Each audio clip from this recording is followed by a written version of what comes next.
Halo, berjumpa kembali lagi di channel David Juntak Bercerita. Kali ini mau membahas yang kadang kan pernah nggak sih ada di sebuah lingkungan itu, misalnya dia terlihat kayak seperti tidak ada pekerjaannya yang menetap gitu kan. Kalau sebagian orang mungkin ada yang pergi bekerja di pabrik, ada bekerja di kebun.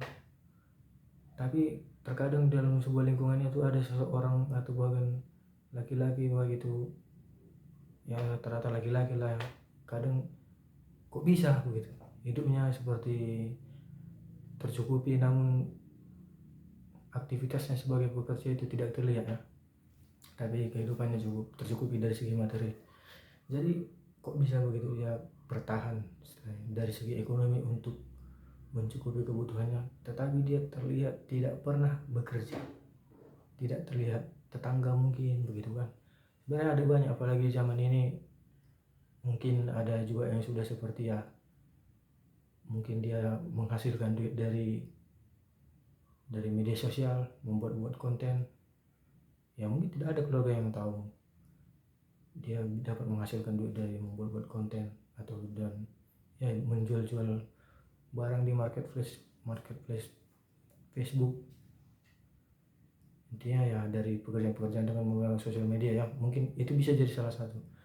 Tapi mungkin sebenarnya keseringan di channel ini yang saya buat ini hanya untuk kadang berbagi cerita-cerita yang agak-agak sedikit-sedikit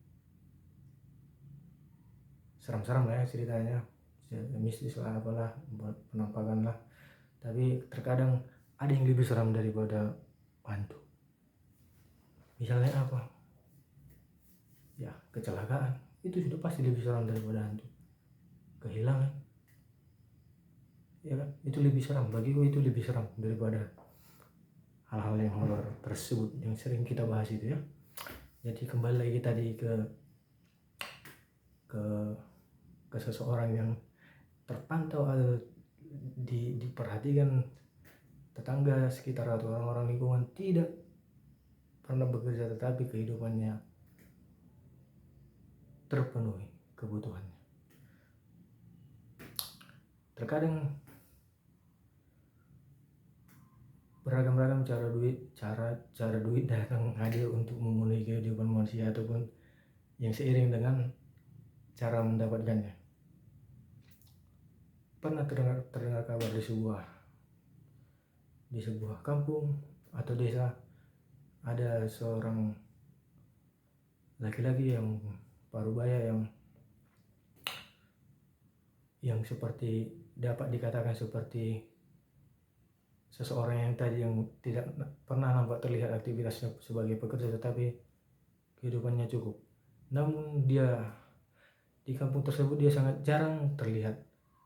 Di dalam 1 bulan, 2 bulan, bahkan maksimal 3 bulan dia terkadang tidak ada terlihat di kampung tersebut atau lingkungan tersebut. Tapi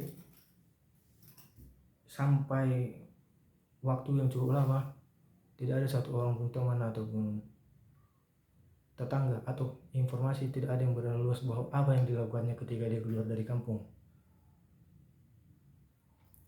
Tentunya kalau dia seorang pekerja bangunan atau bagian-bagian konstruksi, pasti di salah satu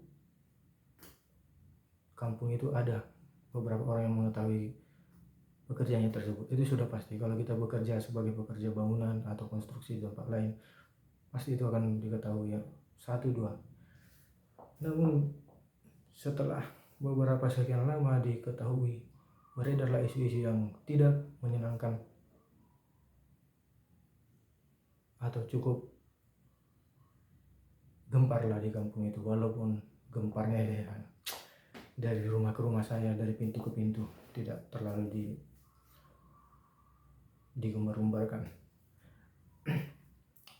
Jadi setelah dengan begitu waktu yang cukup lama, beredar isu bahwa siapa ya, kalau kita boleh sebut namanya, si Polan saja, si Polan ini terdapat kabar bahwa dia melakukan sebuah praktek penipuan. Jadi ketika dia itu pergi dari kampung itu untuk bekerja, dia melakukan sebuah praktek penipuan yang dimana di dalam waktu ketika dia berjangka 1, 2, 3 bulan itu keluar dari rumahnya, dari kampung itu, dia melakukan praktek penipuan dari tempat ke tempat. Dari tempat ke tempat. Jadi modusnya yang paling sering yang mereka lakukan itu misalnya seperti ini. Mereka mengutamakan mencari tempat-tempat yang bisa dikatakan daerahnya, atau mungkin mereka dapat melihat dari perawakan korbannya itu, targetnya itu seperti orang yang dapat digelabui. Misalnya seperti ini. Mereka sengaja membawa perhiasan yang cukup besar beratnya. Tapi perhiasan tersebut adalah perhiasan palsu yang mereka sengaja bawa dalam berbagai bentuk, mungkin itu dalam bentuk cincin, kalung, ataupun anting-anting ya. Jadi setelah itu adalah senjata utama mereka, kemudian yang namanya perhiasan ini mereka akan sengaja letakkan di sebuah tempat keramaian, yang dimana nanti apabila benda yang mereka gunakan sebagai jebakan tersebut, yang dimana itu adalah emas palsu, entahkah itu berbentuk kalung, cincin, atau anting, mereka akan letakkan itu. Nah, ketika mereka letakkan itu, mereka akan tetap memantau. Mereka, dalam arti saya katakan tadi seperti Polan ini, bukan hanya satu orang ya, sebenarnya modus ini sudah banyak. Mereka meletakkan anting atau kalung tersebut yang berbentuk emas namun adalah emas palsu. Nah, ketika letakkan tujuannya, ketika seseorang menemukan emas tersebut,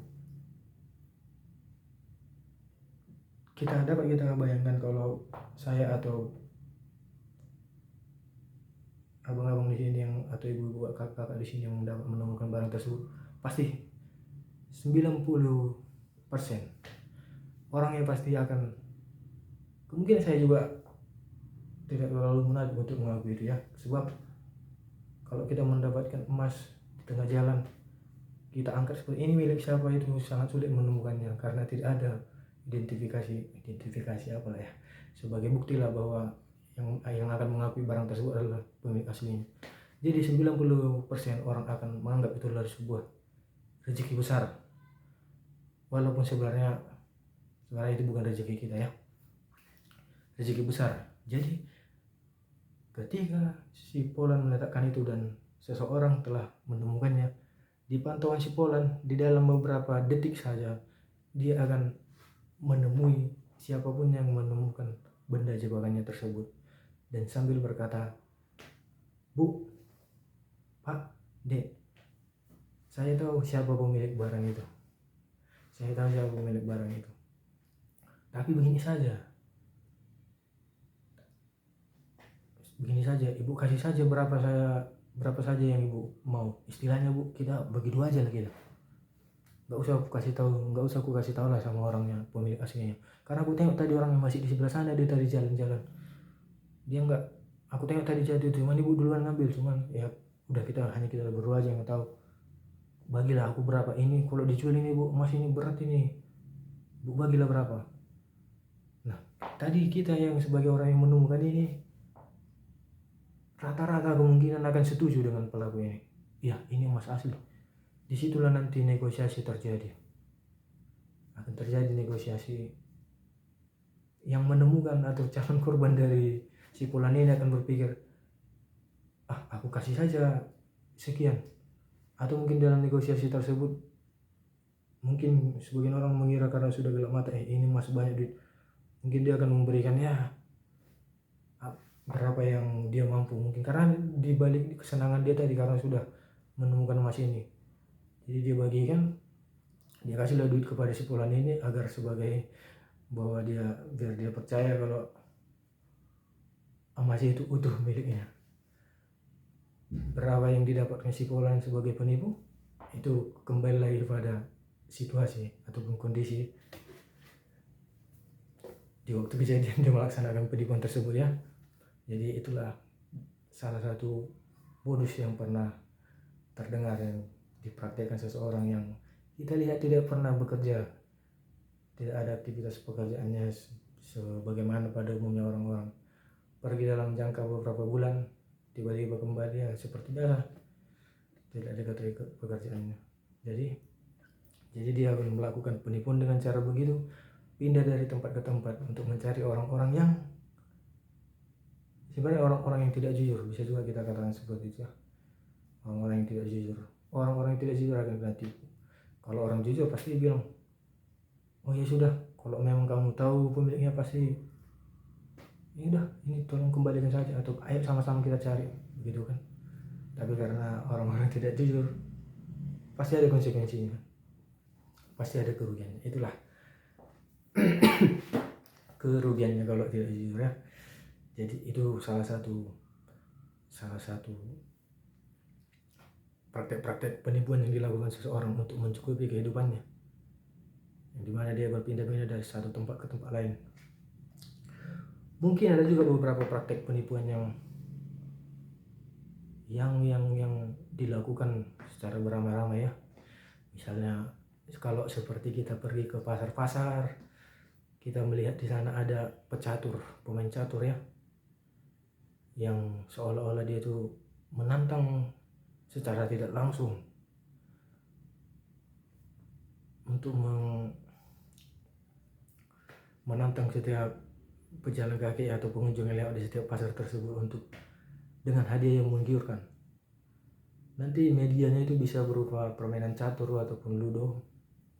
Namun di situ trik mereka sudah sangat kuasai penuh. Jadi kenapa seperti itu? Cara memancing mereka itu akan ada beberapa, lebih dari satu pelaku biasanya.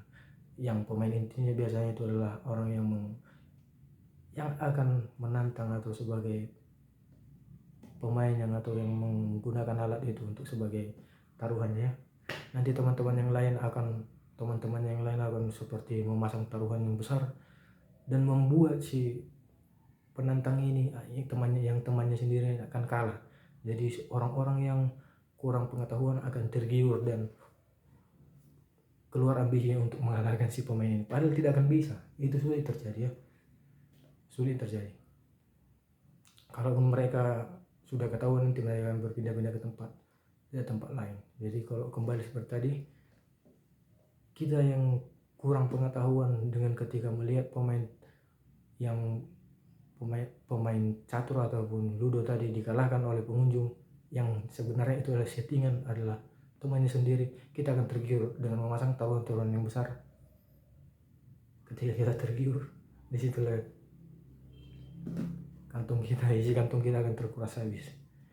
Jadi mungkin saja kalau orang-orang yang kita perhatikan di kampung kita, mungkin dia tidak terlihat atau tidak diketahui apa profesi yang dikerjakan secara rutin, apalagi terkadang dia pindah dari satu tempat ke tempat lain ya, seperti itu. Mungkin ini juga bisa dia praktekkan,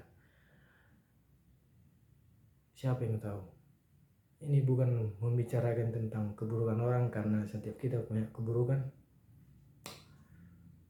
tapi inti dari sini yang ingin saya sampaikan adalah cuma satu: jangan sampai kita menjadi korban dari modus-modus penipuan yang ada.